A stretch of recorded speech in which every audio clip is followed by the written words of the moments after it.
And Louise, I'm now going to introduce my colleague Louise, who works in the House and Procedure team. Feel free to say a bit. Just be very brief. Be as brief as long as you like. Nice to meet you all. Actually, I'm on a secondment from the Education Department and feel very happy to be here. So basically, I've been supporting Simon and a few other people in the House and Procedure team. I'm learning a lot about standing orders. So for you who watch Parliament and all its goings on, there's a lot to learn legislative-wise, and the more you understand about the standing orders, the more you understand about how the different political parties and the different independent members and the Greens all interact to actually bring forward the motions that they believe in and, you know, want to support their communities that they represent. So it's actually very fascinating. So I feel very lucky to have been here, and I've been involved in many different projects, including a recent celebration of the Queen's Jubilee, where all the members are in the commemorative board, so it's definitely worth having a look at. And there's many beautiful artworks here to also look at. So I hope you enjoy your day and International Women's Day and everything that this represents. So thank you. Still having problems, but what we might do is call for questions. Do you have any questions for anyone who has spoken so far, and also including the Deputy Speaker? I should explain that the standing orders, for those that may not know, basically are the rules that we run this Parliament by. Yeah, and there's 368 of them. So yeah. Imagine your school rules, you probably have a handful. Yeah. But to the rules for members in the running of the House, there's almost 400. Yeah. So the other thing that Carly and Simon do when they sit down the front is when the standing orders are questioned, I can just call on them to help me. Because I'm going to fess up, I don't know 368, don't share that with everybody. Anyway, does anyone have any questions while we're managing the tech issues? Come on, you must have a question of anyone. Yes. Do you want to tell us which school you're from? Ah, how are you going down there, other than getting wet? We are all right so far. A few road closures, but other Yeah. than that, my house is being swept. So we're all right. I was wondering, how did you become the Speaker? Well, I'm actually the Deputy Speaker, although today I'm Acting Speaker. Just to put that on the record. I might as well make the most of it. Well, the Deputy Speaker and the Speaker's position and the Assistant Speaker, so it goes Speaker, Deputy Sister, Assistant Speaker, are actually appointed by the House, the Chamber. So I was nominated, and that would be the same for the Speaker, normally nominated by and seconded by two people from the government side, so normally the Premier and the Deputy Premier, and then basically it's with concurrence of the House. So that's how that happens. And I'm only acting Speaker today because the Speaker is what we say out of jurisdiction. He's in another state, and so when he is in another state, I have to step in as acting Speaker. And if I was away and in another state, and the acting Speaker, the Deputy Speaker and Deputy Speaker, then the Assistant Speaker would step up. But obviously, when the House is sitting, that the Speaker would, be in the chair for the beginning of the day and for question time. So there's often some people think, oh my gosh, imagine sitting in that chair the entire day. Yeah, that would not be fun. So basically we have the Speaker, the Deputy Speaker and the Assistant Speaker, but then we have a panel of what we call temporary speakers, and there are other members who can sit in the chair and oversee the chamber at certain times during the day. We share it out. Some great news. Great news. We've got our online audience now, so everything's working. That's fantastic. Yeah. Well, again, welcome everyone. I hope you have a fantastic day. I'll hand back to Rita, and I think you're going to introduce the first keynote speaker. Yeah, thank you. No worries. Great. Thanks for having me. Oh, brilliant. No, I won't sit. Wonderful. Okay, so thank you all for making time to be with us today. We have regional schools and metropolitan schools in our audience today, both in the chamber and online. And it's a shame that you can't all be in the Parliament, but wonderful that we can be in this space together. Before we commence, I just want to acknowledge that the Parliament is situated on the land of the Gadigal people. I recognise continuing connection to land, water and community, and I pay my respect to elders past, present and emerging. And I welcome all Aboriginal people in the audience today. I would like to reflect on the importance of acknowledgement of country in this place. The history of the Parliament and its role as a legislature have impacted on so many aspects of the lives of Aboriginal people, from where they could live, the places they could travel, who they could marry, and the use of language and much more. So by acknowledging country in the Parliament, it will help us to continue to break down barriers, and it will continue building trust across communities. So today we're here to talk about women's leadership roles, and we will be meeting women in leadership in our Parliament. And we have a keynote presenter who I will skip all this extra material that I have here, highlighting why we need to be on our toes to keep improving the position of women in our culture and society. Today has been an interesting day. So with no further delay, I'd like to introduce our very patient keynote speaker today.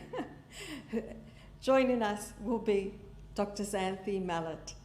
She's Associate Professor in Criminology at Newcastle Law School, forensic scientist, criminologist, TV presenter and author. She's a passionate advocate for victims of crime and their families. Her professional activities are focused on and around improving outcomes for those who have come into contact with criminal justice system, and she has presented on a number of television series, including Channel 9 and 7, making contributions as a forensic criminological expert. And that's not all. Xanthi also runs her own business, Forensic Human Identification, a company that specialises in providing advanced DNA identification technologies to police forces across Australia, as well as other human identification services. So welcome, please, Dr. Xanthi Mallet.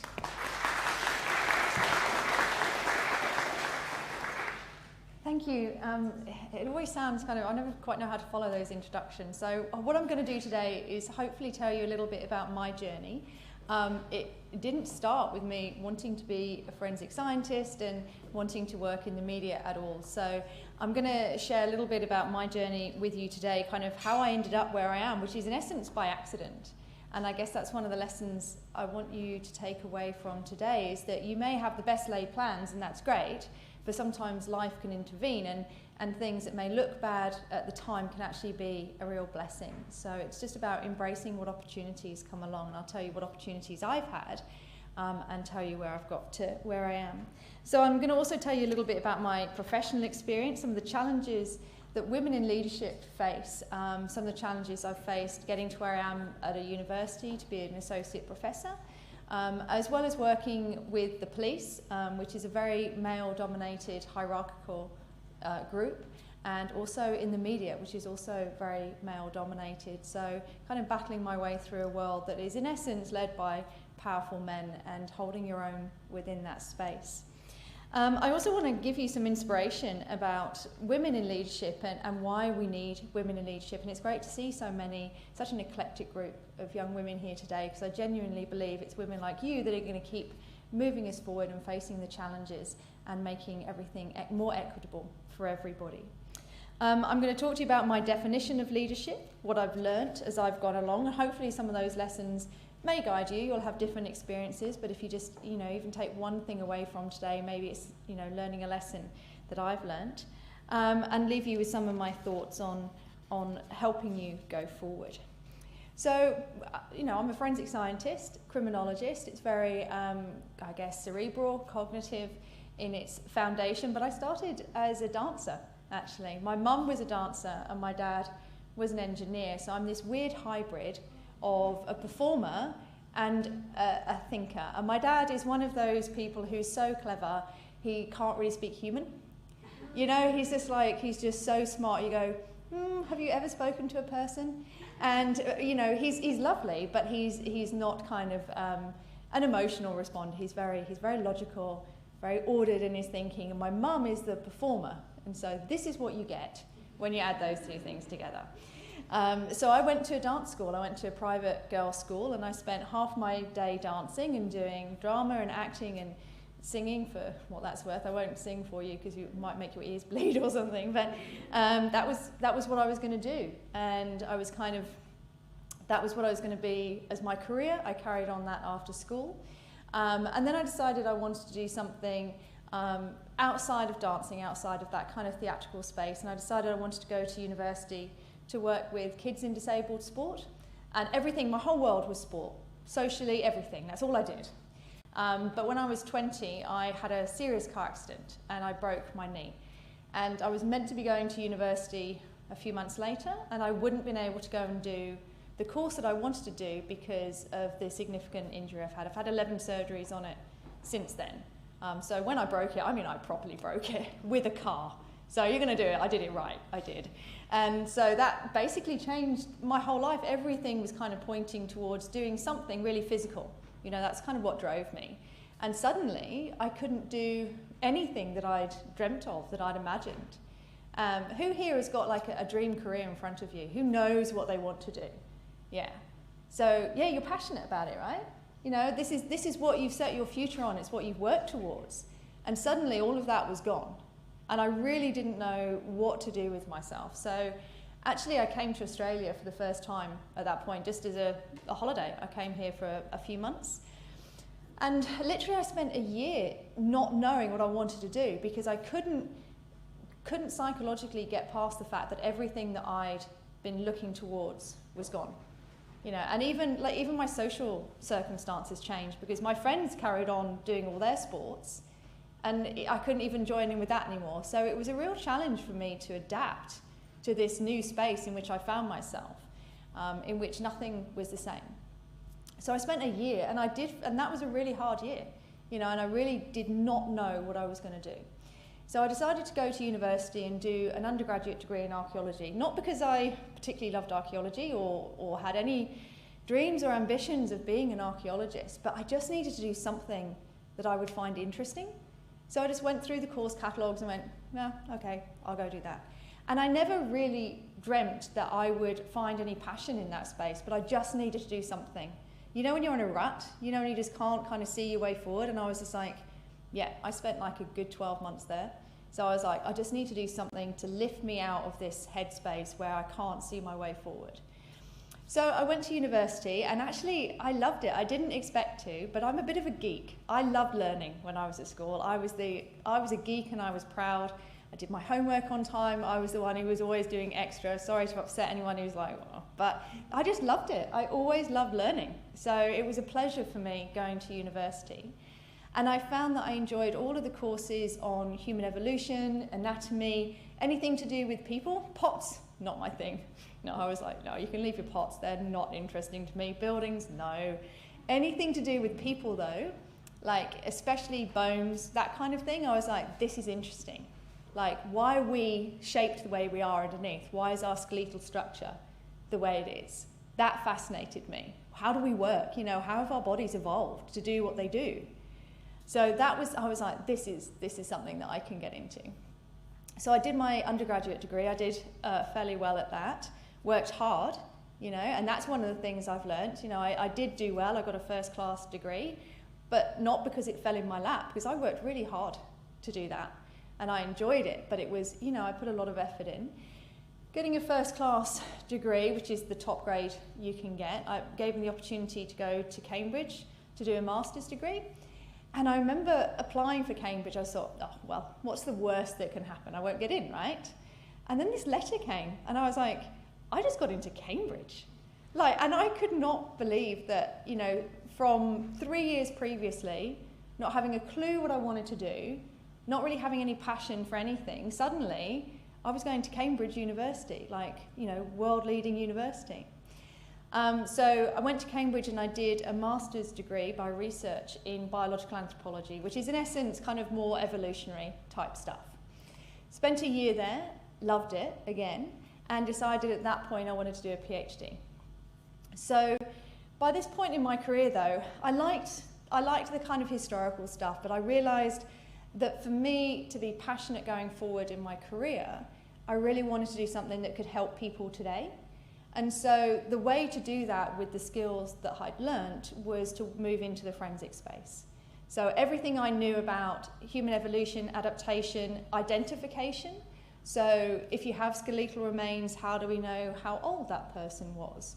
How do we know how tall they potentially were, or what their sex was? Were they male or female? In essence, to try and help identify them if we don't know who they are. So how do I use the skills I had from looking at skeletal remains and apply that to the world now? I knew that I wanted to help people now. So I did a PhD, and I did it in forensic facial recognition, looking at CCTV. I was very lucky in that it was co-funded by the FBI. So when I was finished, I got to go to Washington and have lots of FBI agents sit around this oval table at Quantico. We got to go to Quantico, which was like very cool. And sit around this table, and I got to tell them stuff they didn't know, and they all had to sit there and be quiet and listen. It was great, and they had the flags in the background, and I was a PhD student, you know, I was in my early 20s going, this is great. And I was having a ball by this stage, you know, and I just had no idea that finding just something to lift me out of my funk was something that I was going to be loving, you know, a few years later. The worst thing that I thought could have happened was the accident, and now I look back and I go, I wouldn't take it back. I've had 11 surgeries, which is annoying, I'll grant you that, but, you know, I wouldn't take back any of that, because I wouldn't be doing what I'm doing now if that accident hadn't happened. I'm sure I would have been happy in my career, but in essence, it was the best thing that could have happened to me. Very traumatic for a long time, but the best thing that could have happened. So I moved into forensics, and I was very lucky in that I was offered a lectureship in forensics in probably the best forensic science group in Scotland, in the UK, when I finished my PhD. So I worked there for 5 years. And as part of that process, we did a couple of TV series. And my boss, who's an amazing woman, she's probably my first mentor, and you know, I'm very close to her still. She's a very strong, dynamic leader, and I learned lots from her about how to have your voice without having to shout, you know, how to be heard in a world of policing and a world of forensics where, you know, you get very big personalities, there are very strict hierarchies. How do you have your space there? Well, I kind of watched how she'd interact and how she would carry herself and have authority in that space. Spent 5 years there and did a couple of TV series because she wanted to engage with young people what forensics could really do, because this was a time when CSI had come out. Everyone, who's watched CSI, right? Everyone. It's not real people, okay? I'm just going to break to you now. It's not like that. We don't all wander around crime scenes with no PPE on, and we're not all hot and like in our 30s. It's not true. However, lots of people thought that that's what, you know, crime scene analysis is. You know, you push a button and you get their last known address and everything else, and it's like, well, that would be awesome, but that's just not the world that we inhabit. And we had young people coming into university expecting it to be like that. And so we did a couple of TV series with the BBC, in essence to educate the public, and especially young people who wanted to move into forensics, about what could really be done with forensic science. So we looked at historical remains, archaeological remains, and applied the whole gambit of forensic tests to them to learn as much as we could about them. So that was my first foray into the media. My boss wanted to do those series, so she signed us up with the BBC and was like, really want to do these series to educate these young people about what forensic science is, but I don't want to host it. And I was like, oh. And so she basically, you know, just told me I had to do it. You know, she was my boss, that's how that goes. And I loved that too. And I didn't realise what impact that would have on young people. So many people started emailing me going, how do I get into that? How do I have the opportunities you've had? And I was like, oh, this is a mechanism to really reach people. You know, if you are out there in the public eye, people will look to you and go, how can I be you? And I didn't expect that when we did those series. But in 2012, I decided to move to Australia. Time for a change. And so moved here and also started to work within criminology. So forensic science is a hard science. It's based in biology, chemistry, etc. Criminology is a social science, so we look more at behaviour patterns. So when I moved here, I took the opportunity to combine the two, because to me, if a crime happens, you need to understand the science, but you also need to understand how people interacted with that scene. You need to understand the interaction between the two people or more people that actually created it. And so what you're presented with, to interpret it, you need to understand the hard science and the social science. They're two parts of the same thing to me. And so it made sense to me to combine criminology and forensic science.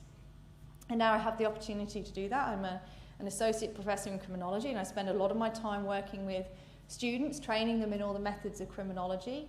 One of the courses we do is criminal psychology, so we do a lot in that space as well. And then, as Rita said, I also run my own business where I offer advanced DNA technologies to police forces. So I get to combine both my forensic science and my criminology now as well. So you can see how my journey changed. I was going to be a dancer, right? And now I'm working with police, you know, doing DNA and advising on cases, working with students, teaching them about criminal psychology. So that's quite a change in focus. And as I said, I wouldn't change any of that now. So that's kind of how I got to where I am. And many people will kind of say, you know, well, what about the choices you've made? How do you know which choices to take? And my philosophy on this is just take a chance. Like most of the things I've done, I've kind of ended up doing almost by accident. And if you ask me, you know, what do you want to, you know, where do you see yourself going? I'm like, I have no idea, because I have no idea what opportunity is going to come up tomorrow. So I never say no to anything, because, you know, the opportunities won't come along again. And that's one of the ways I've ended up where I am. But a couple of lessons, I guess, from my professional experiences that I wanted to share with you as a female coming through.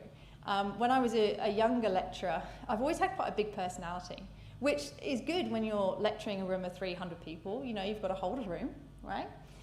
But sometimes, especially as a female, this can make other people uncomfortable if you have quite a large personality. I remember a few years ago, my boss rang me, didn't put it in an email. If he's listening, you know who you are. And he rang me to say that I have a way of filling a room. Actually, he started off by saying, don't take this the wrong way. Now that's a cue, isn't it? You know that somebody's about to say something offensive if they say that. Don't take this the wrong way, but you have a way of filling a room. Some of your colleagues find that a little discomforting. And I'm like, okay. And then he goes, so you may want to kind of model your behaviour in meetings on some of your kind of quieter, younger female colleagues, so that other people are a little more comfortable when you're in their space. When I finished laughing, he wasn't laughing, right? I literally started laughing. I was like, I'm not sure what you want me to do with that information besides have a lobotomy. But like, seriously, what am I meant to do with that? So I just suggested that perhaps those people who find my personality a little overwhelming learn to live with different personalities, given that we're working in a university and it's a grown-up space now. Like, you can't say to somebody, can you just not be you, because some people find you a bit, you know.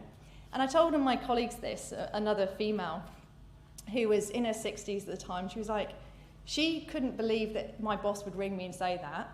But then she was like, would he have said that to a man? He probably wouldn't, would he? Because having authority is good in a man, right? But as a woman, you're meant to be quiet and nod. And this was coming, you know, this is not that long ago. I'm talking like 6 years ago. So I'm not talking like 40 years ago. So this kind of conversation still happened. So yeah, I laughed.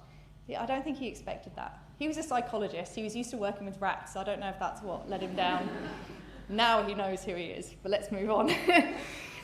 One of the other things that I've learned is the differences between males and females as well. I do a lot of interviews now as a panel member. And I've noticed that when women, I don't know whether you guys would have had this experience as well, but when women apply for jobs, their CVs are normally accurate. I'm not saying anything about men, but I'm just saying women's CVs are accurate. And they tend to be more reticent to really sell themselves. So in an interview, you'll say to a woman about something that the job would entail and what skills she'll need, and she'll be like, you know what, you know, I can probably skill up in that area, I can probably manage it, but could do it. You know. A guy comes in and he may know nothing about it, and he'll be like, yeah, I can do that. And he'll just be so much more confident and bold. And to the interview panel, that will look like he's better for the job, because he's like, whatever you say to me I need to do, I'm going to be able to do. That doesn't mean there's any realism in that statement. She will be more like, yeah, I've got some experience in that, but I could... And she is probably being more honest, and you're getting a much better impression of what she is capable of. But the guy every time is going to go, yeah, whatever, I got it. And I'm like, this is interesting. So I kind of, I've bluffed my way through things since then, because I'm like, you appear confident, and I'm not saying say you can do something you can't, but own what you can do, ladies. Come on. Like, if you think you can do it, don't be shy in saying so. There's nothing wrong with being confident in the skills that you have. And if other people don't like that, that's on them as far as I'm concerned. So own what you've got and be willing to tell people, because the next person who comes in the room probably will. And so you want to be the person that looks confident and owns that space. So don't do that. I always say that to women. It's like, don't be so reluctant to say what you can do. Come on, it's your time to shine, right? What else? Oh, yeah. Recently I did another TV series, and I was working with one of my best friends who's a male. Now, he's been in the industry a long time as well, but less TV experience than I've got. And after we had contracted for this particular job, I found out that they were wanting to pay him 60% more than they were wanting to pay me for exactly the same job. Now that was like last year.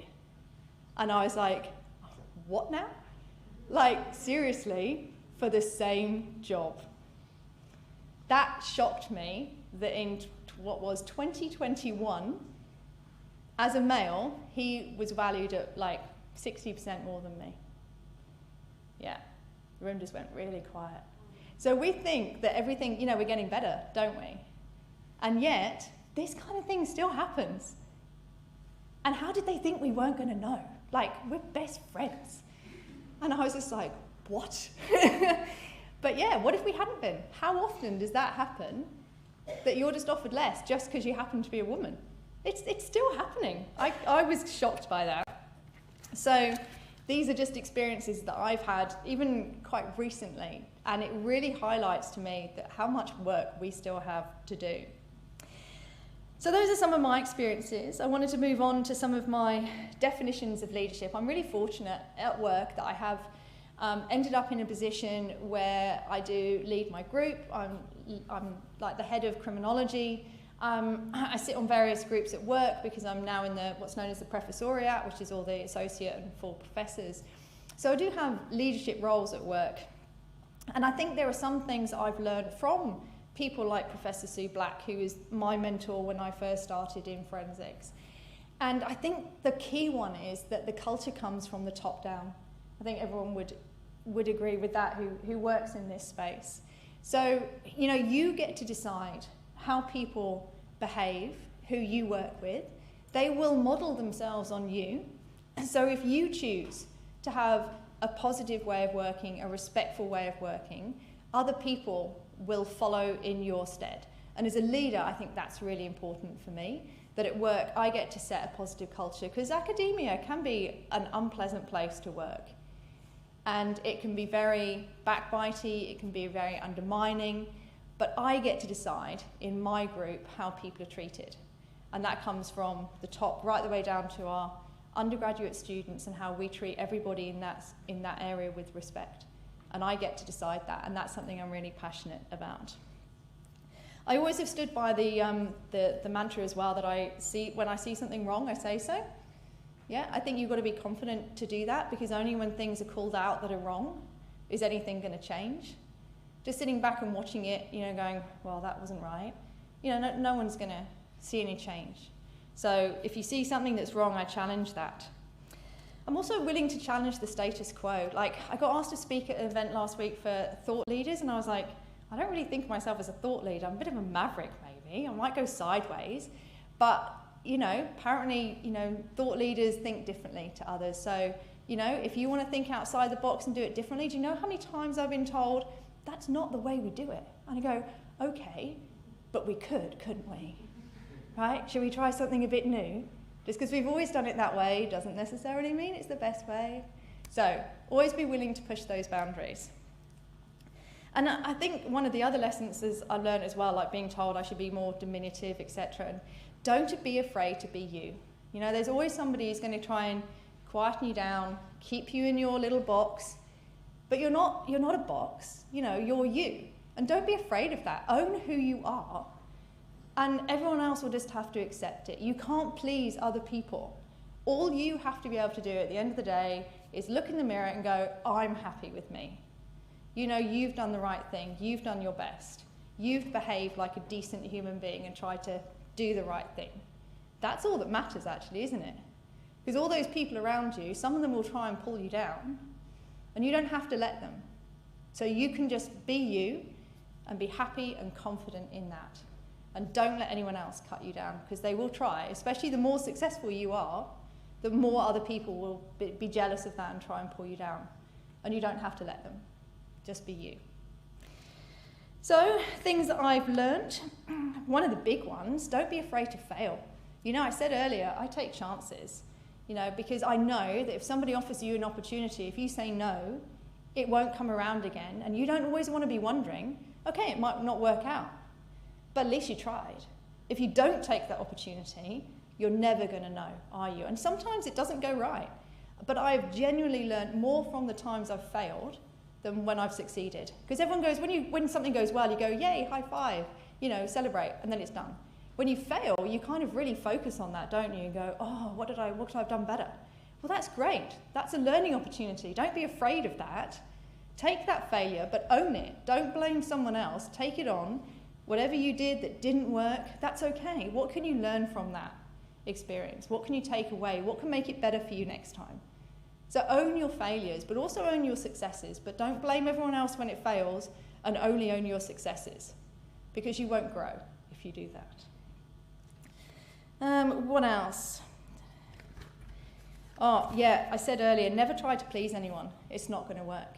So whatever you decide to do it like 100%, because you're only going to get that chance once. And somebody else, I guarantee you, if you don't take it, somebody will slip right in behind you and take it for you. So if something comes along and you're like, yeah, I don't know, go for it. And it's probably going to be scary. And a lot of my students are really anxious when they first come to university, and they're like, oh, it's a really new experience, I'm really nervous. I'm going, yeah, anxiety is a normal part of life. A new experience will cause you to be stressed, will cause you to worry about what's going to happen. That's okay, because then you'll have that new experience, you'll work through it, and you'll come out the other side and go, oh, actually that was pretty good.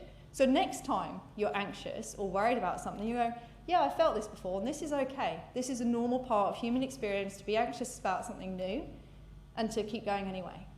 And then you come out the other side and go, I'm really glad I did that. I'm really glad I took that chance. And I guess the last things I want to leave you with, the one key message I'd give to all of you, regardless of what you want to do, of where you're going, of what you end up doing, just know that you are enough, just you. Don't compare yourself to other people. You'll never win doing that. You have everything you need to succeed inside you already. Just believe that and be bold and confident in it. And the mantra that I live by is I play hard, but I play fair. And so I know that sometimes I have to fight for what I want or what I think is right, but I also do it fairly and don't stand on anyone else to get where I'm going. Thank you.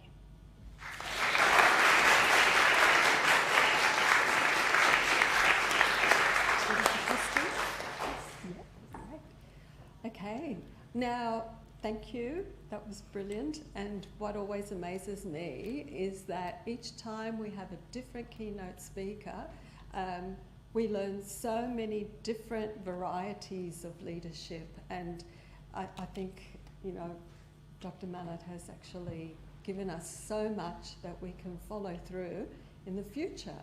Now, I hope you've all had some ideas for questions in the meantime that you would like to ask her as we have time for questions, please.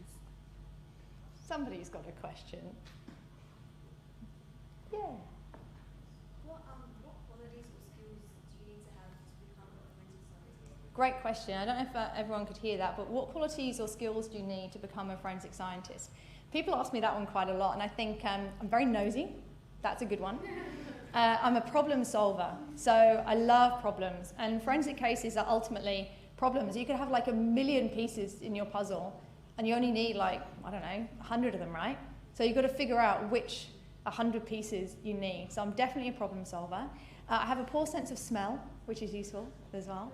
And yeah, I just love fixing puzzles. But I guess something that really helps me, and I know a lot of police as well, and you know, you see some pretty awful things working forensic cases.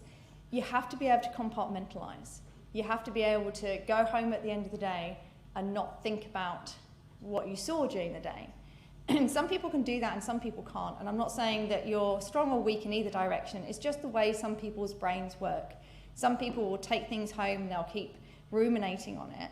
And other people, I go home and I go for a run and I walk the dog and I don't think about it again because that part of my brain has shut that off.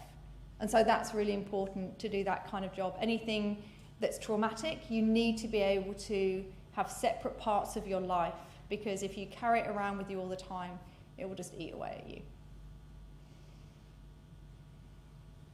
Yeah.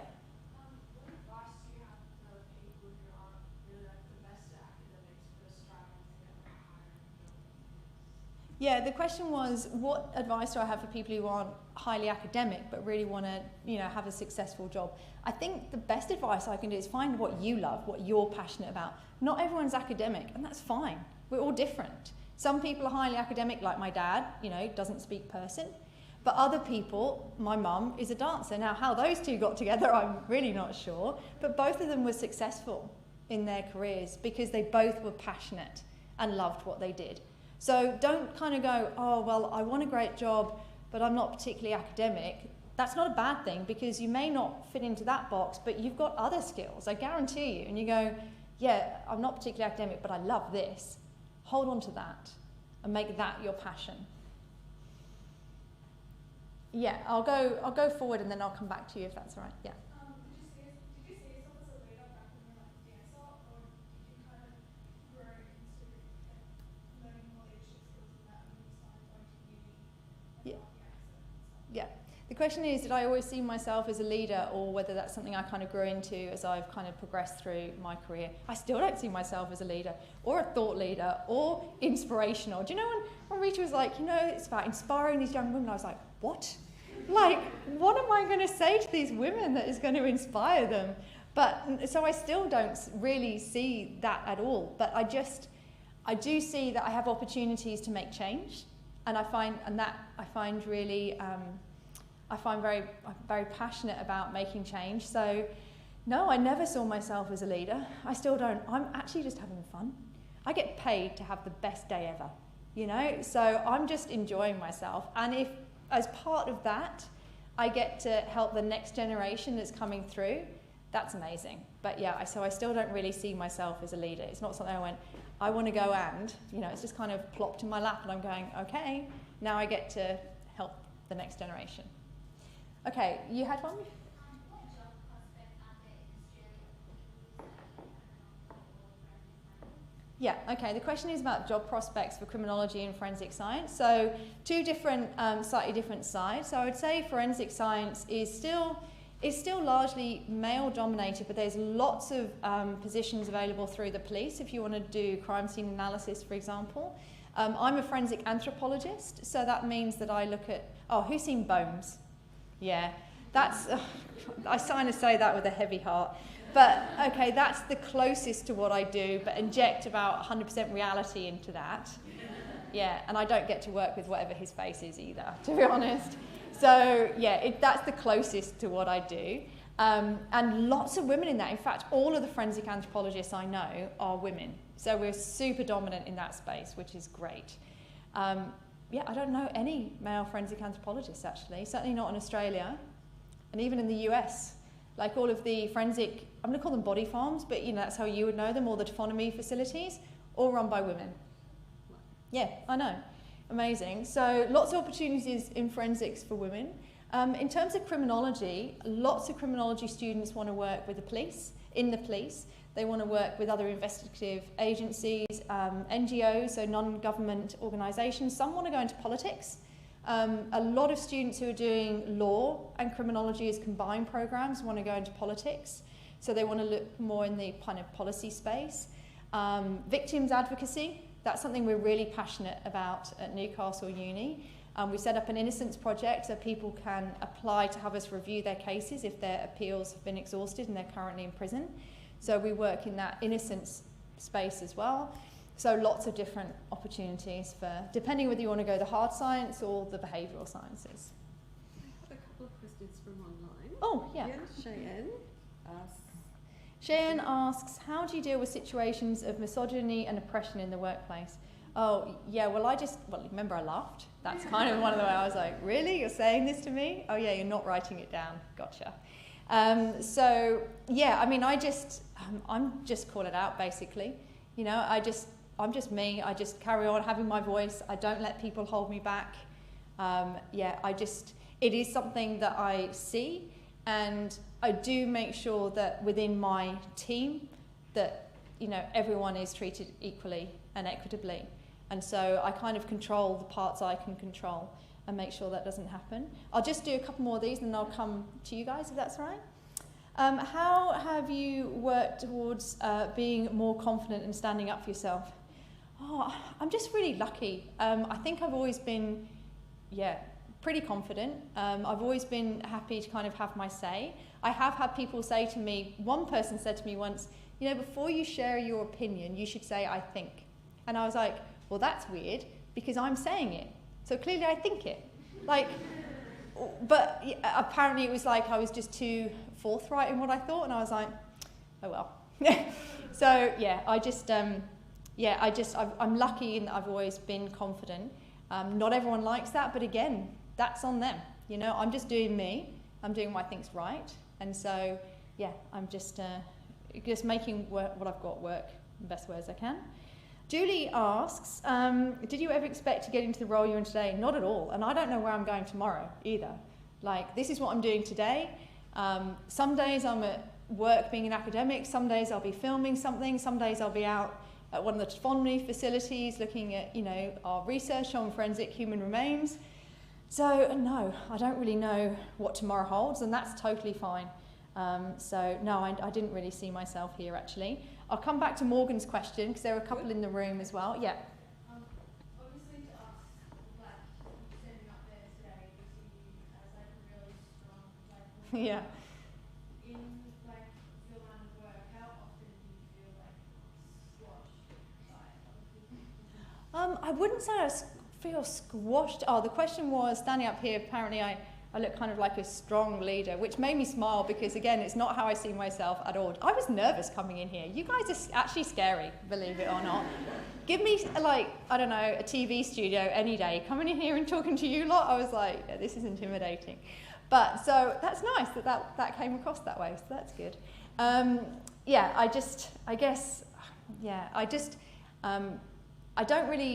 just take what I've got and own it, and just, you know, take my space and just don't let anything kind of hold me back in that area, I guess. I'm going to interrupt very briefly. Rita's interrupting briefly. Yeah, sorry. One of my husbands to go and do flow briefing very soon. So Okay, so we need to move on. Can we change the flow and you stay on and then we continue questions? Yes, we can do that. Yes. What we're going to do, should we just take this one last question from the room? And then we'll, if it's... 5 minutes. Oh, she has 5 minutes. We'll definitely come back to your question. Right, what's happening is one of the members has to go and do flood watch, so we're going to do some questions with them very briefly, and then we'll come back to questions, so don't forget them. Yeah, so we're just switching over to the next part of the program, everybody, where we introduce our 2 members of Parliament, and we'll talk firstly with Robin Preston, the member for Hawkesbury, who has to rush off and do a flood briefing. So thank you very much for spending some time with us today, because I know things are really difficult at the moment. Thank you. And I apologise for interrupting Did you enjoy this talk? Yeah. How clever, how special to have you here today. Thank you so much. Welcome everyone. It's wonderful to see so many aspiring young leaders in the room, and I want to acknowledge Trish Doyle, the member for Blue Mountains as well. I'm Robin Preston, I'm from Hawkesbury. So if you've been plugged into any social media or any media outlet, you probably might realise that Hawkesbury is under attack from floods at the moment. But this was a special day today, and I wanted to make sure that Hawkesbury was represented, me as the representative for Hawkesbury, to come and see you, because it's so important for us as women in leadership roles to connect with our fellow women and young women to ensure that perhaps the message we give you today will take you forward and give you confidence in whatever role you do. It doesn't have to be an upfront role. It can be something quietly in the background where you're achieving great things as a researcher in a science world. You might be an outstanding mother in the future. You can aspire to anything you want. I guess I wanted to talk about my journey in politics. Now, I'm a member of a political party. It's called the Liberal Party, and we have a structure there, just as some of the other parties do, of how you have to apply for a position like I'm in. And I've had before this role, and I was elected in 2019, I was for 12 and a half years as a counsellor in local government with the Hillshire Council. And if any one of you in the room aspire to politics, local government is a really good way to move into that structure, because it gives you qualities and knowledge that you need to know to step up to state or federal positions as well. So if you're interested in looking after your community, I have a real passion for getting out and getting my hands dirty and wanting to solve problems, because that's what you do in these roles. You find solutions to people's problems. Sometimes it's middle ground for people. You bring opposing parties together and find a solution that they can be accepting of. Or you see massive problems and you go away and you advocate and lobby to people who can control the pot of money, perhaps, and the decision making to get those outcomes for your community. In my role as a counsellor, I'm really proud to say I got 70.71% of the vote in the council, which is the biggest Liberal vote in any ward in any council in New South Wales. And I didn't just get that because it was an easy area to work in. I worked very hard to earn the respect of people so that they would support me when it came that time.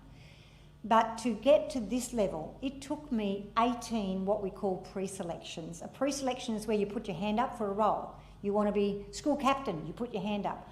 I put my hand up and got knocked down 18 times before I got here.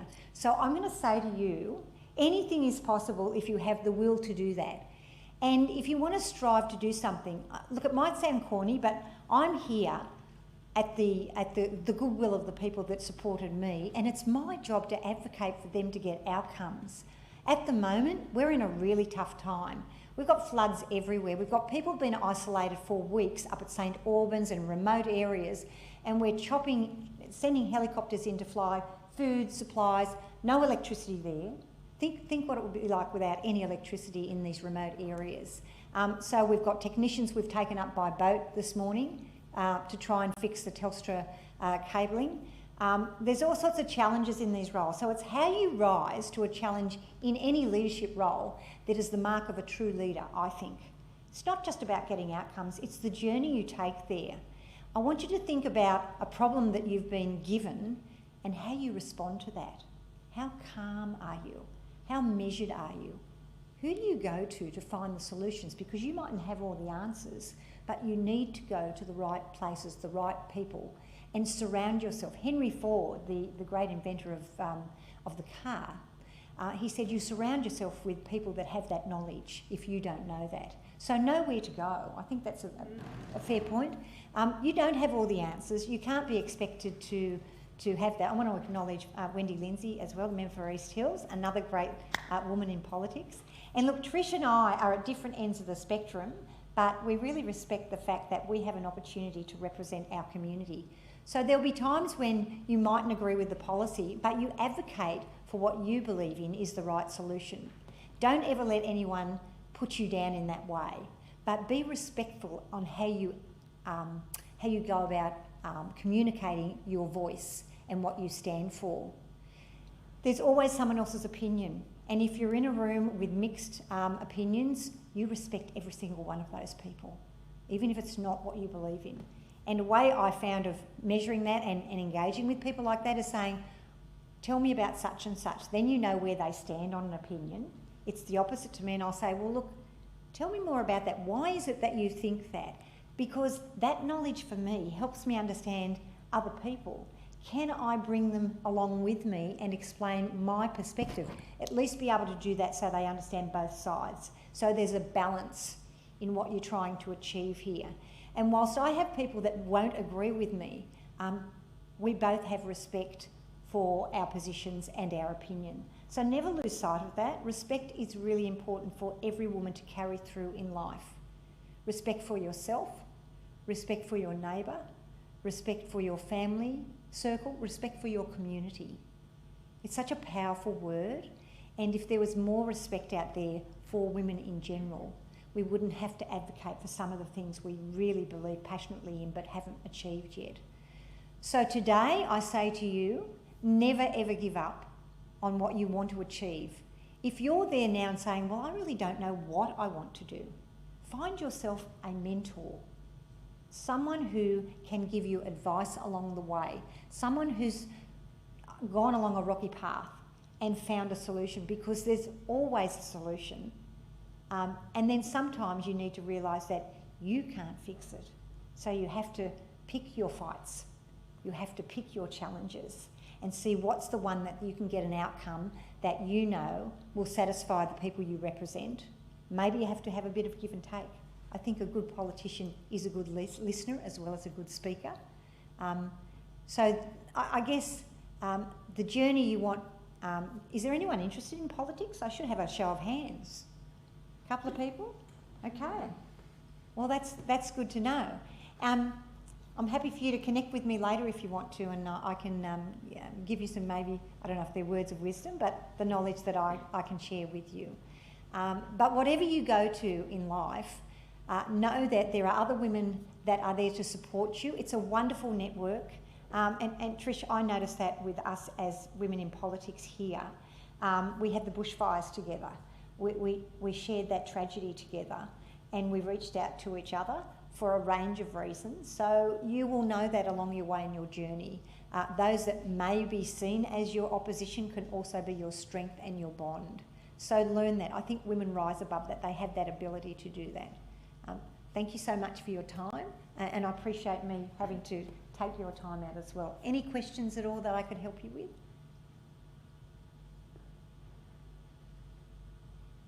Question up there. Thank you. Could you say your first name? Yes? Does what you study at university help or aid in politics later on? Can I have an admission? I've never been to university. And mine come from life lessons. And if you read my maiden speech, I talk a little bit about life lessons along the way. And so education to me is very important. I come from a family of two brothers. My father died when I was 17 and my mother raised us as a single parent. I come from Western Sydney in Fairfield, so I'm a Western Suburbs girl, and I like the twang I have in the way I speak. I don't apologise for that. And my brothers are tradies. So I guess they call the brains and they're the brawn. And we help each other. And we look, life lessons and understanding what's out there in real life, for me, has been a winner. But I've done other courses and personal growth and education. I've run my own business as an image consultant, teaching people about the art of first impressions, how to walk, talk, eat, and engage with people. I've also worked for charities, not-for-profit organisations like the Cancer Council, Vision Australia, government as well. I've worked in 6 members of Parliament's offices, as well as local government in council as well. So I've had a pretty broad cross-section of experience, and that takes me and helps me manage any of the challenges that are thrown at me. So those that are wanting to, are you all at high school level now? Year 12, thereabouts, leaders? Thinking about university? Please continue to do that. you never ever stop learning, ever. Knowledge is power, and it enables you to go forward. My brothers have both been great successes in their own right as tradies. So don't just earmark a particular education standard as the benchmark. It's what you're comfortable with yourself and what you can achieve yourself. So I encourage you if you want to do that. But a question here? How do you necessarily move through the different political fields to get to a position where you want to be?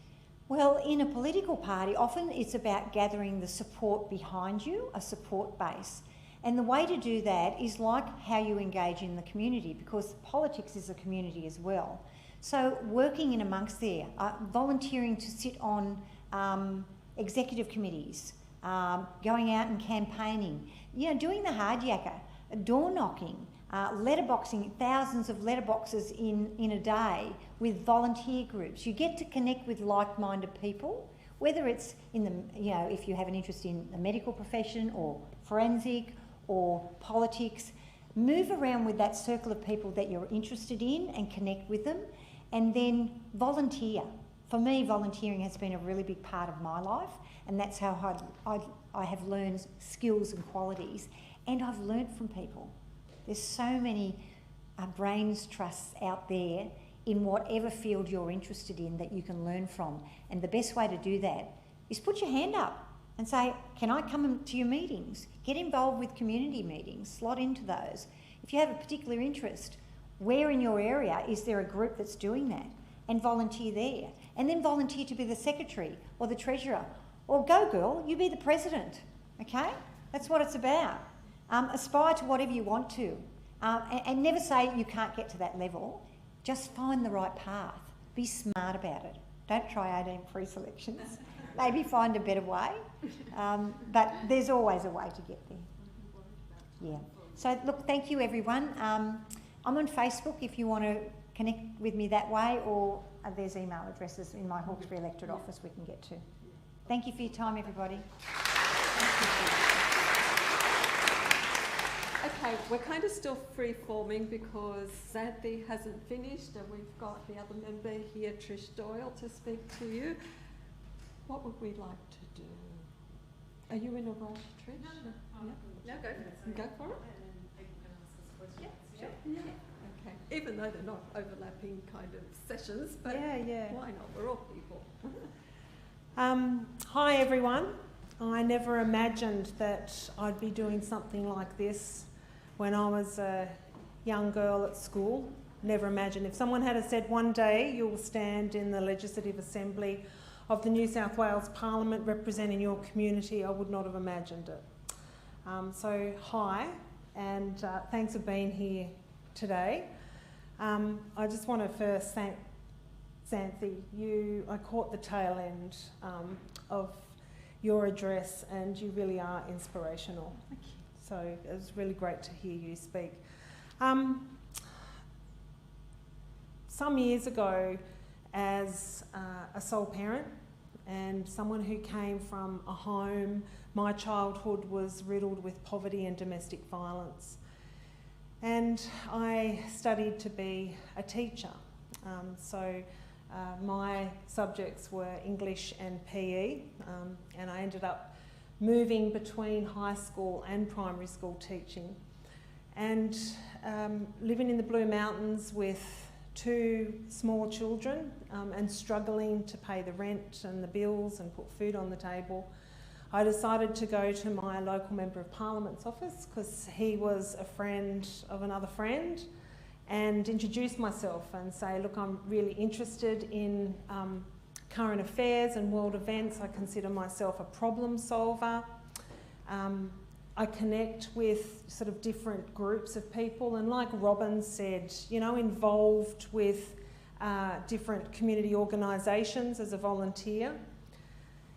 And when that Member of Parliament retired from Parliament, he said to me, you should have a go. You should put your hand up. And I said, no way. I don't want to exist in the world of politics and He said to me, when you think of politician, when you think of a parliamentarian, what do you think of? And I said, an old, fat, balding man. And he said, well, it's going to take women like yourself to change that. You need to step into a space to represent your community and take on that challenge. Put your hand up and say, I'd like to have a go. And I said, I can't. I didn't go through sort of young politics at university. And he just said, our parliaments need to be representative of the communities that we're from. Whether it's gender, whether it's people from different geographical areas, people from, different areas in terms of race, in terms of economics. And I thought about that, and I went home and said to my young son, what do you think if Mum was to put a hand up and run for Parliament? And he went, cool. And I said, it's going to take a lot of work, and there will be people who say that I can't do it. And he said one thing to me that stayed with me for all of these years, and that is, I think that you want to help people and you're able to find solutions to problems with people, and you don't think you're better than anyone else, so you should do it. And if you win, you're the best mum in the world, and if you lose, you're still the best mum in the world. And so I did. I went along. I'm a member of the Australian Labor Party. I went along and met with some of the administrators, and lo and behold, they said to me, no, you don't fit the image. Your hair's too messy. You wear clothes from op shops. You won't be told what to say and do, so you won't be part of that team and be told what to say or do. And you come from the wrong side of the tracks. And I just stopped for a moment, and then I stood up and said, thanks for your opinion, but I am exactly the kind of person that needs to be in the Parliament, so watch me. And they said, oh, we actually have someone else in mind. And I said, will you tell them that I look forward to the race and I'll win? And I went away and I was gobsmacked by, these two men who told me that I didn't look the right way and I didn't sound the right way for politics. And so I just mounted a community campaign. So people that I was involved in different organisations, so the local soccer team, the local P&C at the school. As I said to you, I grew up in a family home riddled with poverty and domestic violence.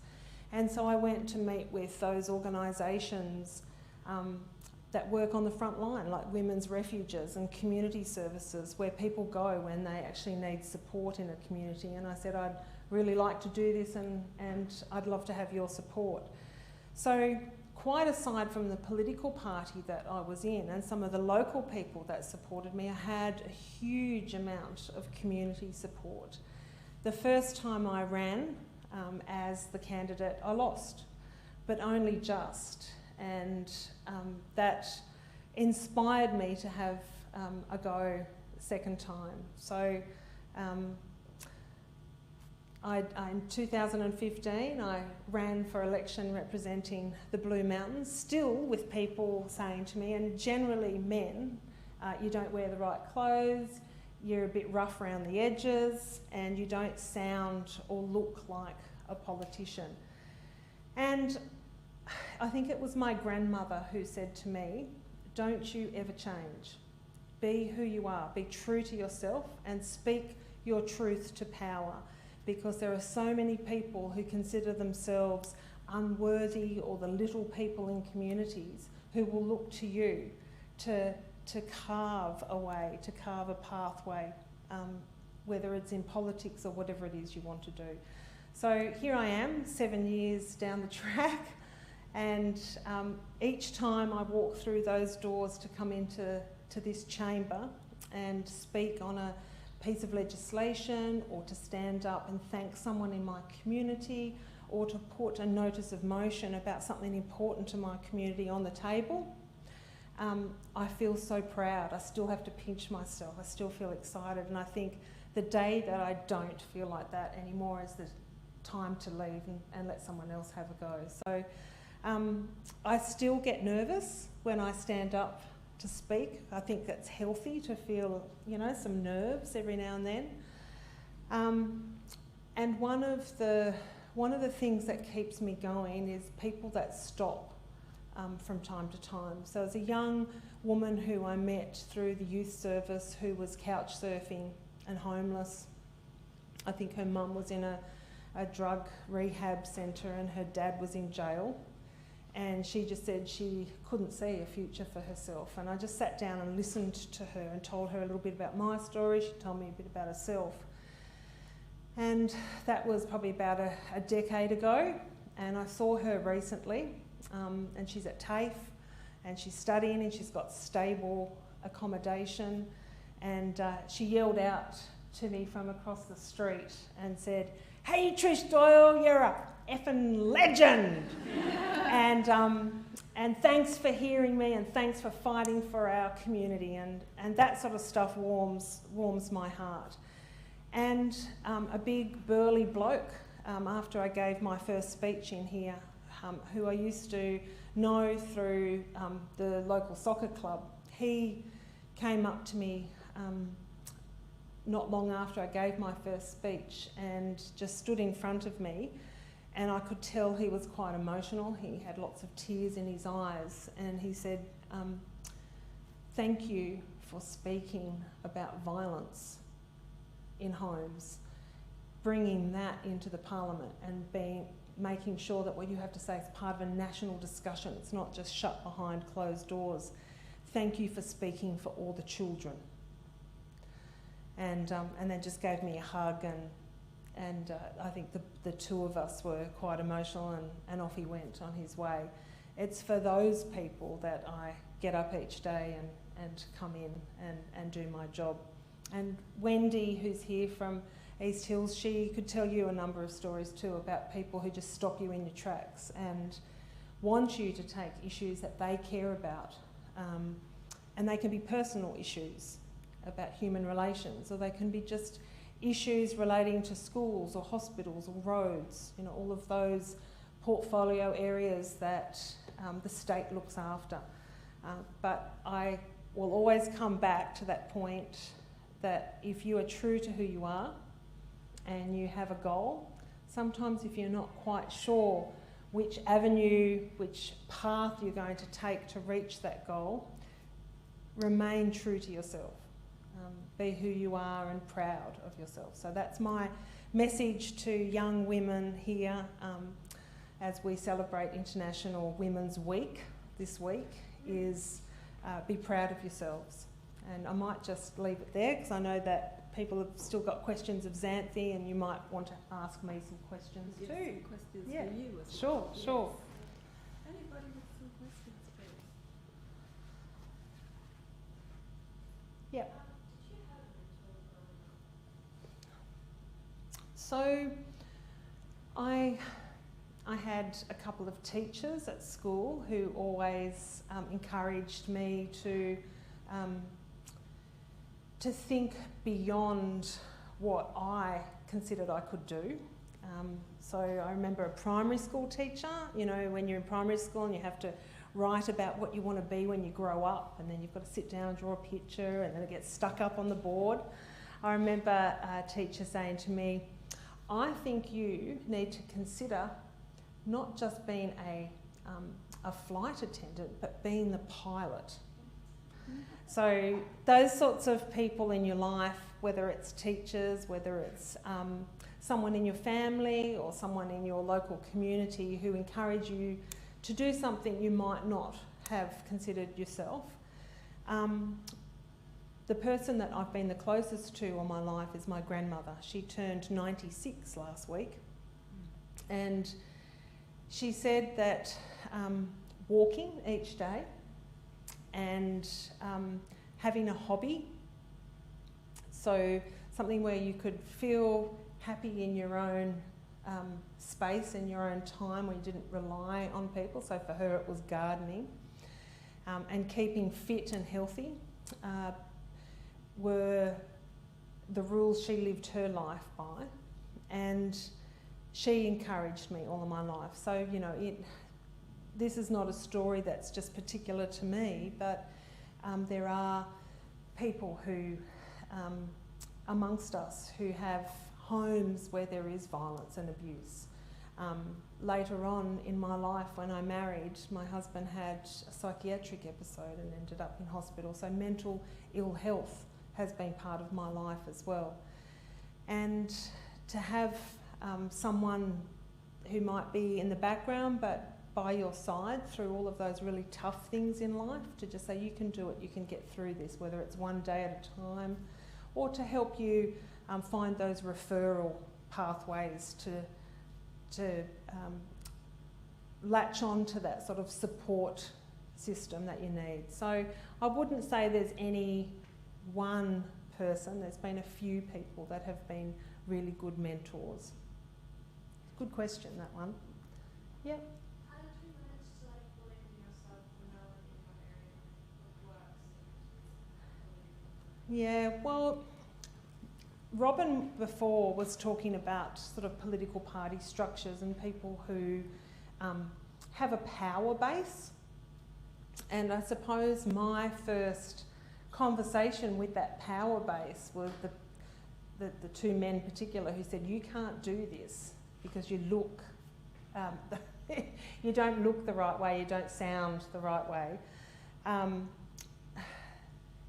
They didn't live in my local world. So it was about having conversations with those people who would support you at a local level, I think, that gave me that belief. So I mean, I was devastated when I sort of went home from that particular meeting where I was told, no, you can't do it, and sat down with a group of people and said, you know, I don't think the party's going to support me. And they said, but they are just two people, and you know, that other people in our political party do support you, but really it's about you stepping up and saying, I can do this. And there were times when I didn't think that I could, but you have to sort of just get out there and think, yep, I'm going to just march onwards here and see what happens. And as I was telling you, you know, when my two little boys, who I was their whole world, said, if you win, you're still the best mum in the world, and if you lose, you're still the best mum in the world. So that was my, you know, that was my bedrock. Yes? How do you deal with no motivation? Sorry? How do you deal with motivation not happening? Motivation is interesting because, you know, on a minute level, you know, you've got to motivate yourself to get up each day and to put fuel in your body and to feel interested or inspired to just get out in the day and do whatever it is, whether it's just even going to school or heading off to, you know, sport on the weekend, or, you know, sitting down with the books, which is what you probably all do from time to time with your study. I always say, just change the channel. Just, you know, obviously, you know, when I was at school, I had absolutely no idea of what I wanted to do. And sometimes I think it was futile to sit and look at the books and think, how on earth is this essay going to move me forward in life? And why the hell does someone want me to know all this stuff? It doesn't matter. But I think you're motivated by, or you seek motivation by small increments of achievement. So whether it is managing to finish an essay, even if you get, you know, 8 out of 50 for it, or you switch your mind to thinking, well, I actually just need to get out and move. So, you know, I love bushwalking. It's why I live in the Blue Mountains. So I just set myself a challenge to get out in the bush and to just absorb waterfalls, which there are plenty of at the moment, I must say. And, you know, think, okay, what can I see and do, and how will I feel about myself in the next hour? So small increments, I think, is really important to deal with motivation or lack of. And it's okay to tell yourself it's actually okay not to always be in control, to always know what you're doing, or the steps. Just believe in yourself. Oh, okay. I've got to repeat the question for people who are online. Oh, also, just before I take the next question, I understand that online there is Swansea High School students and my colleague, who's one of my friends in this place, the member for Swansea, Yasmin Catley, is actually upstairs preparing questions for budget estimates at the moment. So from her, she says to say hello. And anyone else who around the state is watching online, hi to you all, and yeah, look after yourselves. Next question. You said you experienced many hardships in your life when you lived in the mountains. How has that influenced the person you are today? So the question was, I have experienced hardship in my life, and how has that contributed to the person I am today? When people tell me that I can't do something or I shouldn't do something, I'm inspired by that. Yeah. Yeah, Xanthi knows that only too well. So, for example, being the mother of 2 small children as a sole parent and struggling to just get through days and pay rent and put food on the table, you have to manage, and this is something a lot of people in society aren't aware of. Sole parents who have to manage by themselves, making decisions by themselves for their children in tough situations, become quite good at budgeting. You have to. And you become self-reliant, and you expect to come across hurdles in your life. And so you develop a bit of a thick skin, and you know, I can safely say that there are times when you really get cranky with the world and feel that life is unfair, and then you've got to change the channel. So hardships, adversity, tough times, your dreams not coming true. I remember in one of my campaigns, there were 4 candidates sitting in front of microphones being interviewed by the local radio station, and we had the opportunity to each ask the other candidates some questions. And I was absolutely blown away when one woman turned around and she said, "How can you be a representative when you have chosen to be a single mum? How are you going to look after your community when you can't even look after the husband who's left you?" And on radio, she said to me this to me on radio, and who's going to look after the little children when you're in Parliament? And I just sort of smiled and left a pause for a moment and said, "Thank you for that ridiculous question. I bet you if I was a male, you would not ask that." And then I proceeded to say, I am not someone who chose to have a broken marriage. You know, you don't choose those things in life. Just things happen to you in life, and you just have to pull your shoulders back and get on with it the best you can. And that's what I intend to do. So that's a really good question too. You girls have got some excellent questions here, but you just forge ahead. Another question.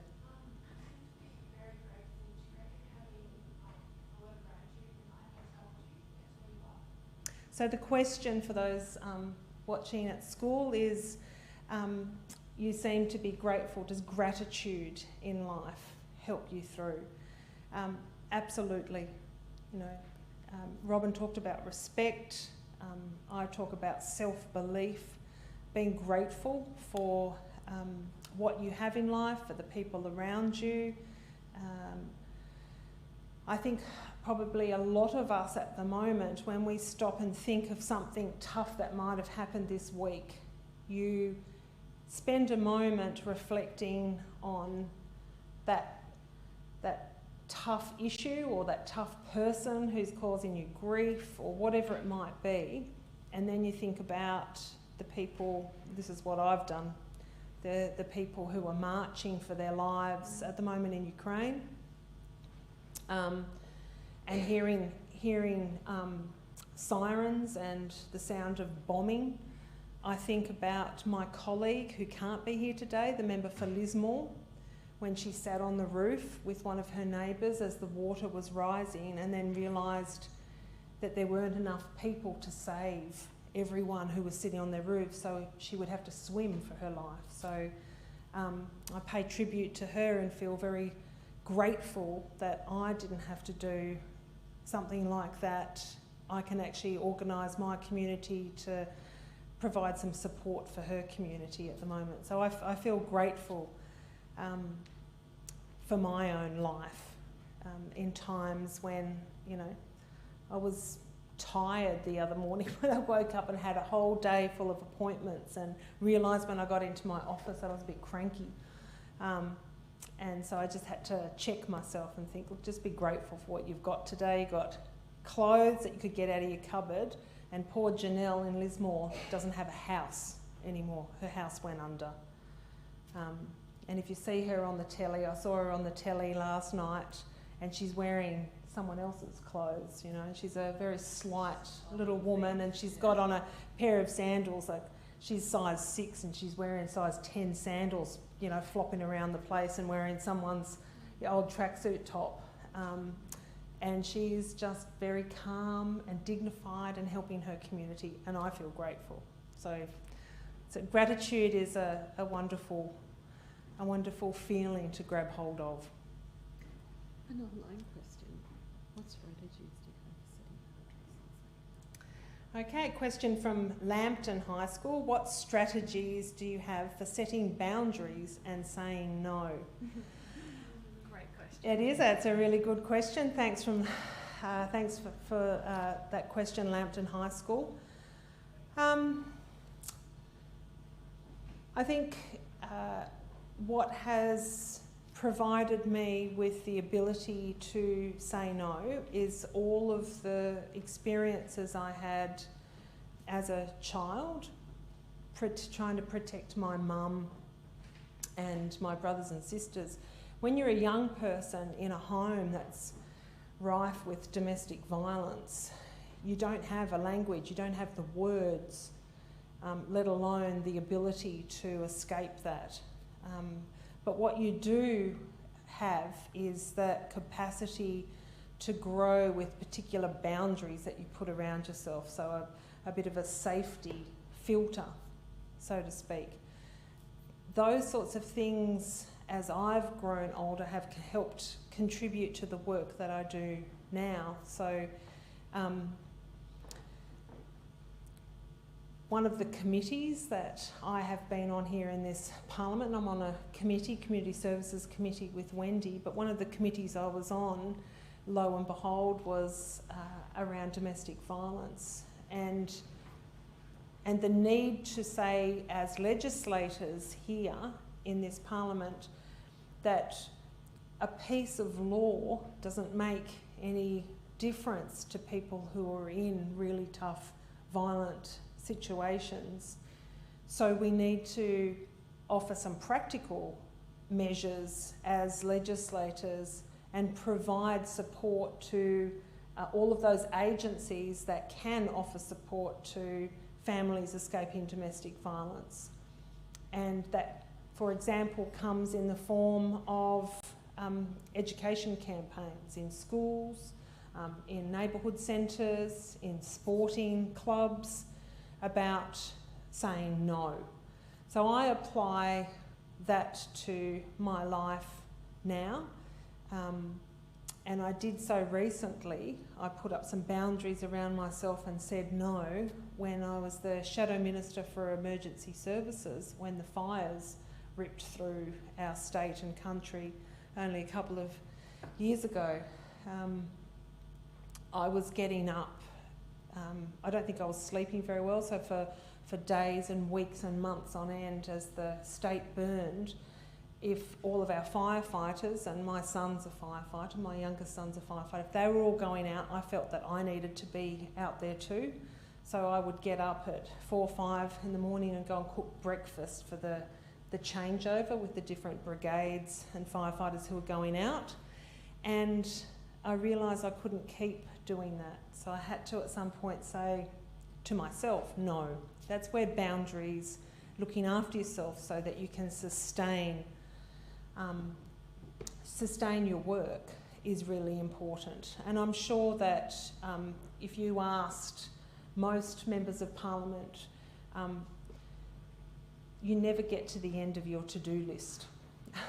There's always things being added to what you need to do.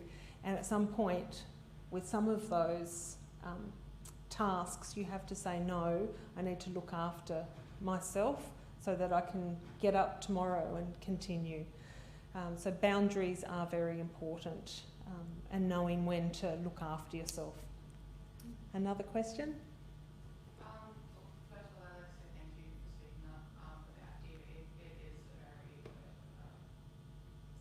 important topic to talk about. Yeah.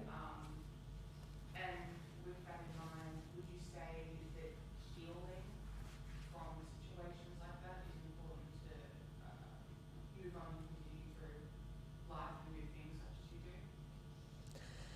Absolutely, you're spot on. You should have been on our committee. You should have been on our parliamentary committee, because it's not just, as I said, about a piece of legislation. It's about offering ways in which people can heal and recover. And sometimes that takes a lifetime. Sometimes that takes generations of healing, because there is so much trauma involved. I actually, wanted to take a moment to, since you asked that question, to thank the Rita and the education team here in Parliament, and also all of the committee staff who are so attuned to the fact that it's not just words or pieces of legislation here in this place, that we are people with emotions, and we all come to this place with different experiences and different goals, but sometimes you can be stopped in your tracks, and whether it's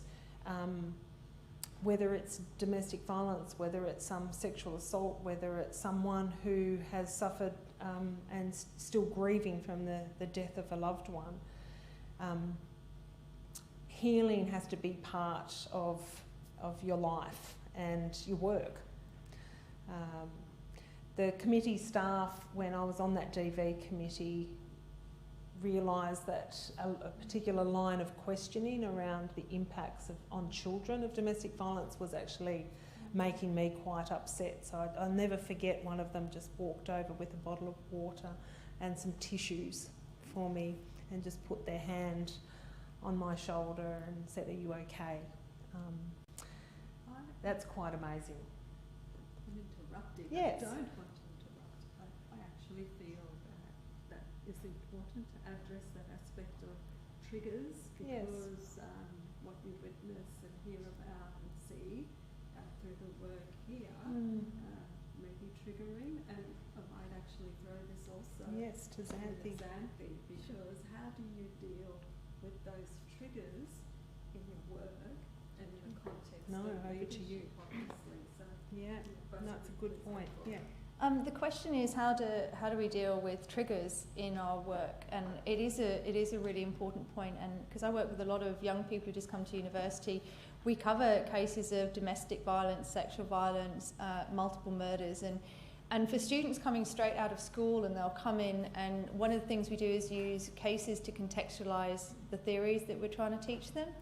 And it is very confronting, and so triggers are really important, and we always give trigger warnings at the beginning, and I will, explain to the students the types of cases that we'll be talking about, but certainly it's something we're very aware of, and I think it's about being aware of your own limitations and what you can do to minimise those ongoing traumas that you might experience and how to manage those, because you will bring your own experiences to what you do, and it's just a case you have to look after yourself and recognise when you need to step back, and there's nothing wrong with that. You know, we all have those experiences where we just go, you know what, I just can't do this right now, and that is perfectly fine. You have to look after yourself, and you need to avoid re-traumatising yourself whenever possible. I think we're really cautious with the students in that space, because I know that a lot of it is very can be very triggering, the context that we talk about.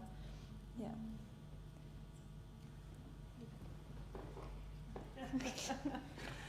I need 2 microphones here.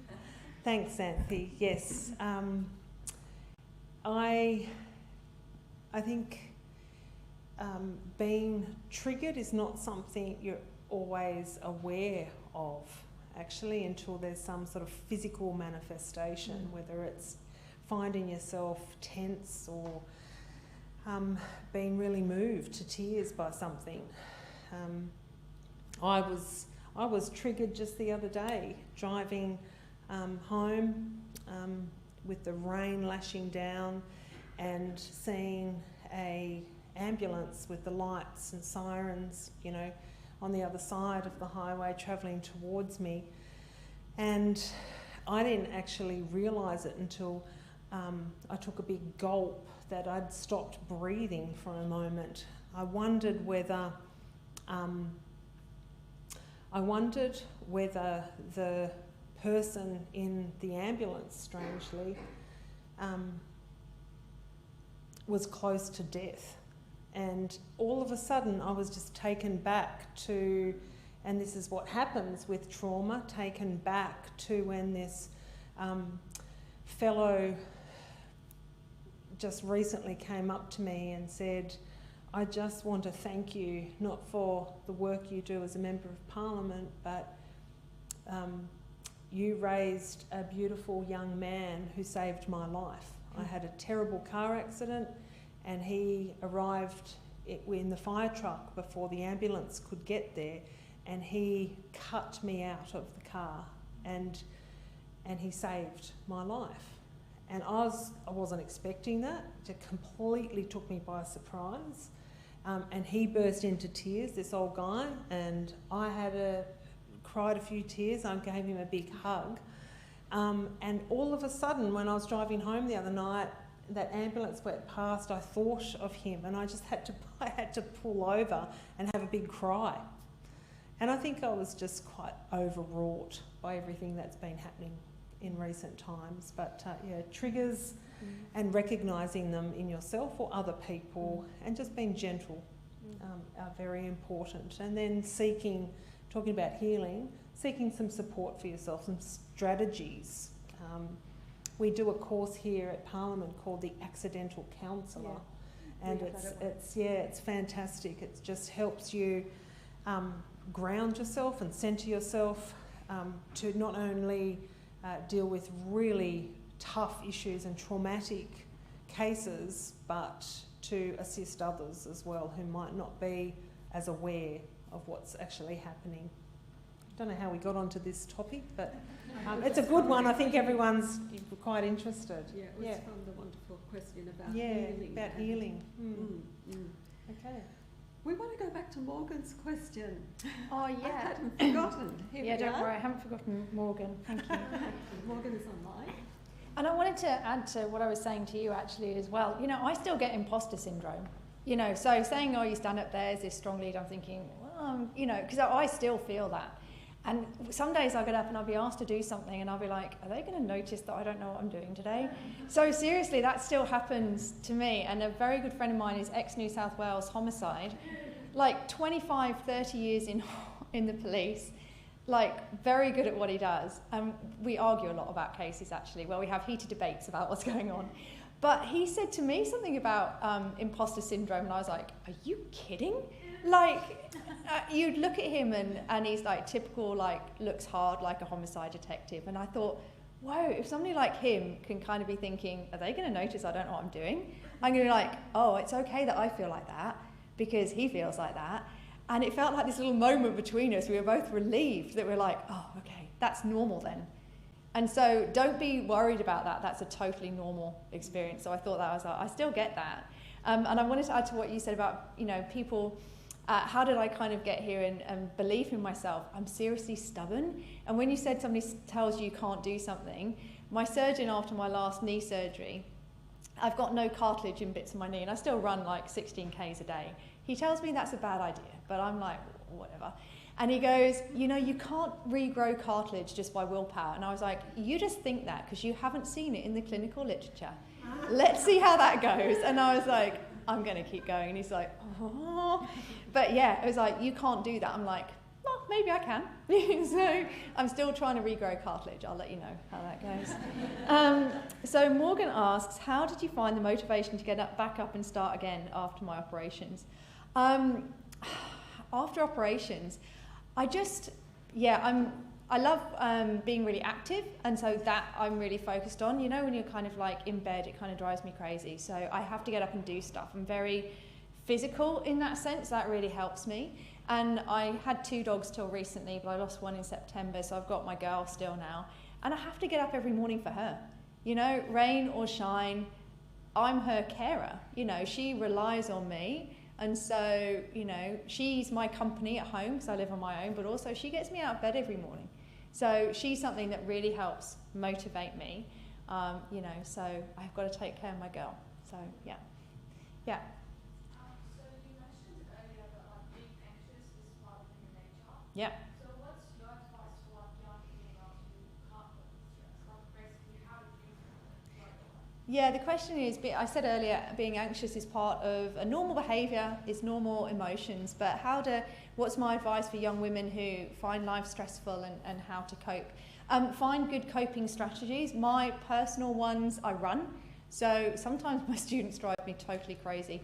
I love them, I do, but they do ask me a lot of very basic questions, and I've got 550 first years, and so might get asked the same question 550 times. And that drives me a bit mad. So I have to walk away when I'm feeling a bit, you know, and I go for a run and I run it off, and that works for me. Or I take the dog for a walk.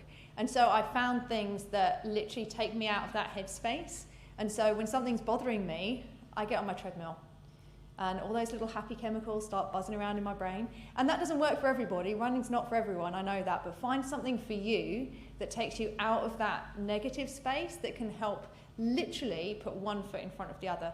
Bushwalking, you know, whatever it is, whatever takes you to your happy place, find that and embrace it. And when you need to, go there. Yeah. Yeah. You mentioned earlier that you didn't know how you were so confident, just so that's how you've always been. And I don't want to open your mouth, but do you think that growing up in a more theatrical performing area, would that contribute to you being more confident? Sure. Yeah, the question is, I said I don't know kind of where my confidence comes from. I think I put a good show on sometimes and I'm not necessarily always feeling it, but and the question was around whether my background in dancing and in kind of more theatrical side of life has helped with that, and I think it certainly has. Yeah, I was used to being on a stage, being stared at, you know, being judged for what you do. And so that was just, you know, I started dancing when I was 3. And so I was just used to that constant critique daily of what you're doing and how you look and how you, so it was very normal to me. So now, I guess standing up in front of you guys is nerve-wracking because I really want to leave you with something you take away from here. So it's kind of meaningful. You know, I want you to go away, and if there's just one little thing, doesn't matter who you heard today, if you take one thing away from today that helps you going forward, that's important. So that's why I was kind of nervous with you guys. But you know, standing up in front of TV cameras or live news broadcasts, the worst thing that might happen is like you'll lose sound or something in the middle of like a live question, you're like, and but you know, that's all fine. And I think that is that performer in me, my mum's side of it, helps with that for sure. So I feel lucky that I've kind of got both sides. Yeah. Yeah. What advice would I give to my younger self? Wow, that is a good... Yeah, what advice would I give to my younger self? You know what? I think believing in myself is important because I was always brought up, my mum was a dancer, I was going to be a dancer, it's just kind of hammered into me. And I didn't think I was very smart, actually. Although I did really well at school, but I still thought, because I was always constantly hearing, you're going to be on the stage, you're going to be on the stage, I kind of didn't really realise that actually I really loved the academic side. I wanted to be a vet. That's what I wanted. But because I was constantly being told, you're going to do this, I thought I wasn't smart enough to be a vet. And now I look back and go, what?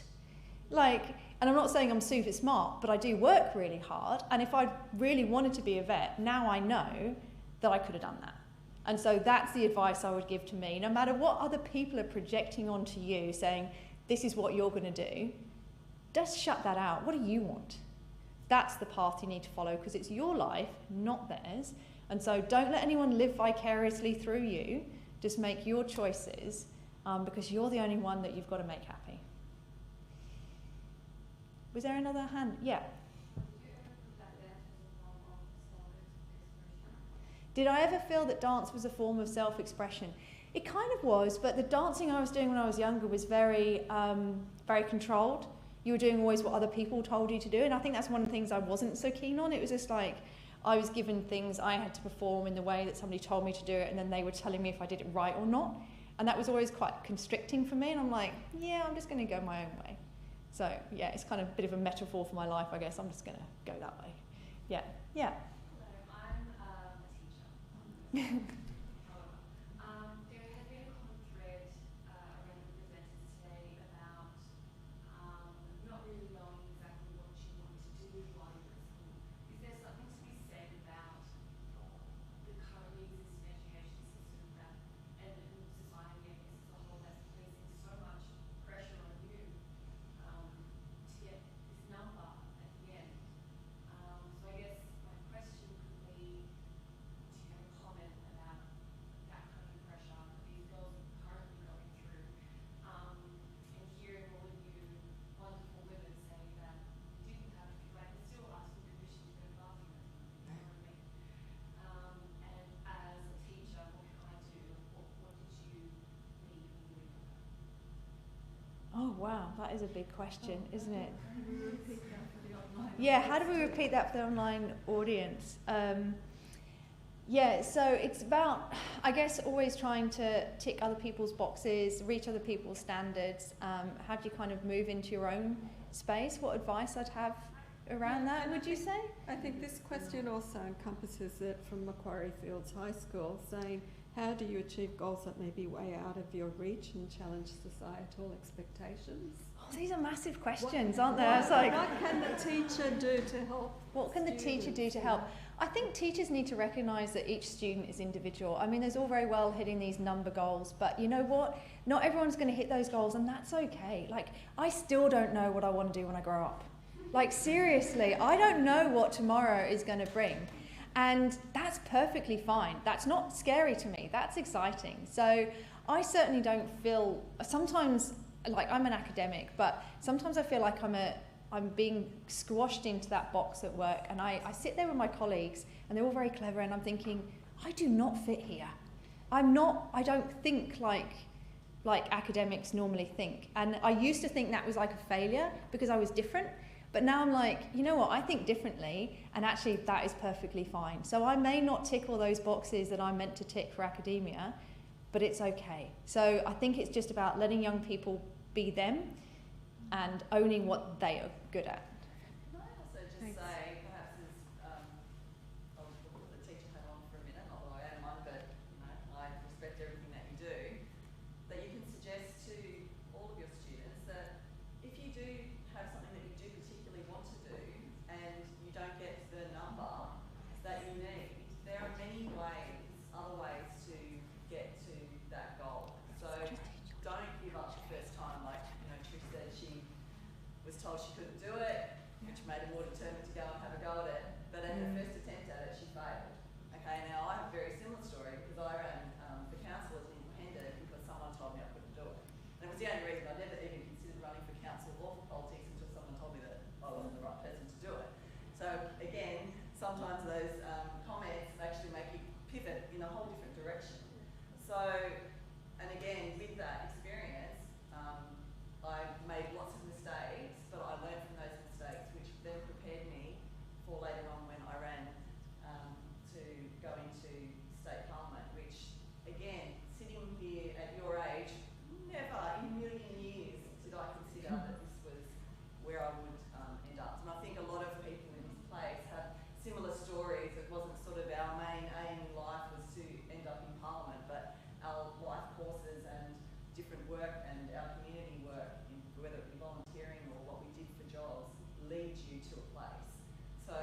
Yeah, good on you, Wendy. I think everyone needs to hear that message.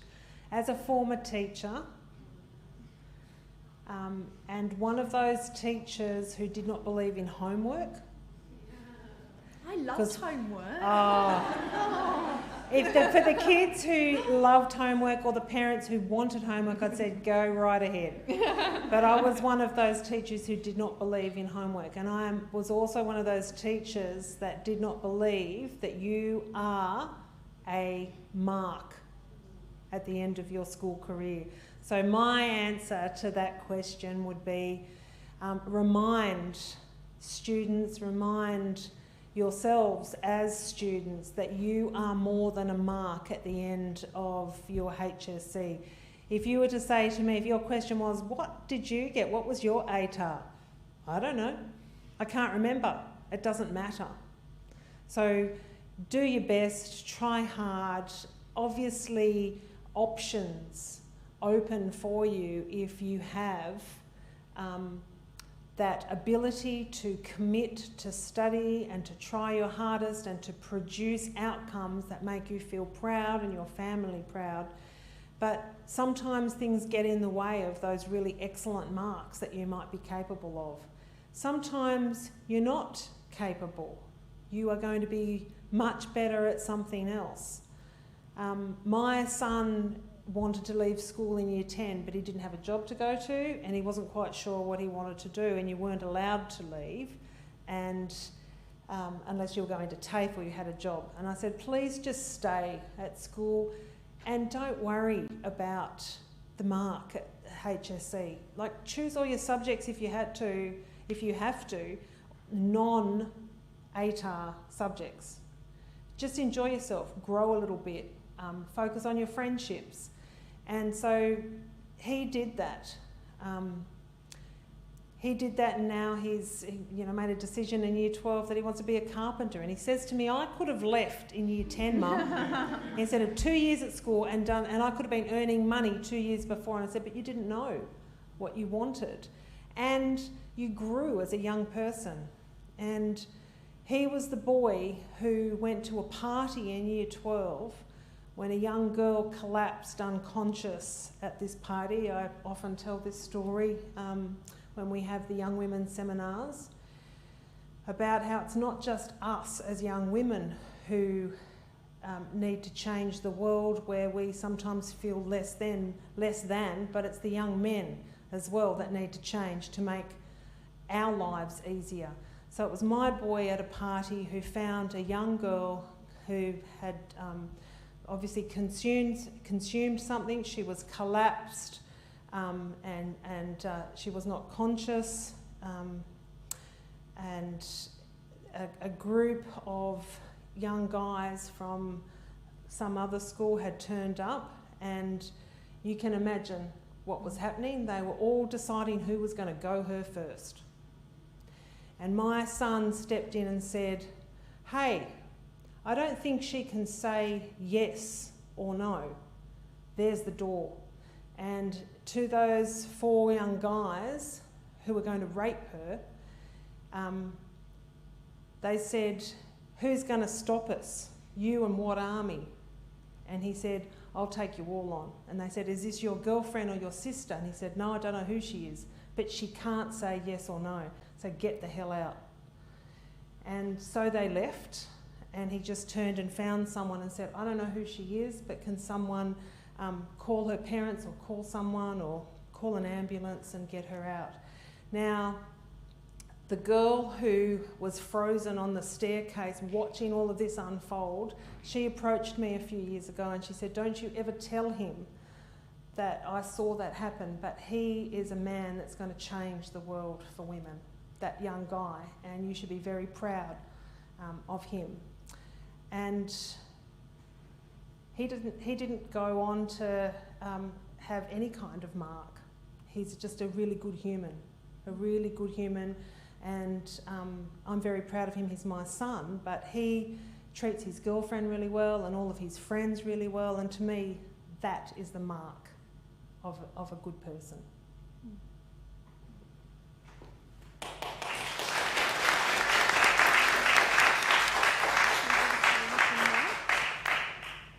just wanted to say, I think we're bringing it to close now. I just wanted to thank Rita for the invitation and for our other speakers here today, because it's been really inspirational for me hearing about people's journeys. And thank you for coming too. I really appreciate the opportunity to speak to people like you, to see the next generation. So it was a real privilege and pleasure to get to speak to you today. So I just wanted to thank everyone here. Oh, thank you, Xanthi. I kind of feel like that was my job. Oh, sorry. Thank you. I stole Rita's thunder. I apologise. Yeah, my thunder's very quiet anyway, but I am very, very grateful for everybody. I'm very grateful for you, the audience. I'm very grateful for everybody online. We're going to finish up online now, so thank you and farewell, and thanks for being there. But what we will do here in this chamber is, if you've got a few more moments and you want to just mingle with the students, have some selfies taken, we'll do that in the last few moments. So thank you everybody, and farewell. Bye.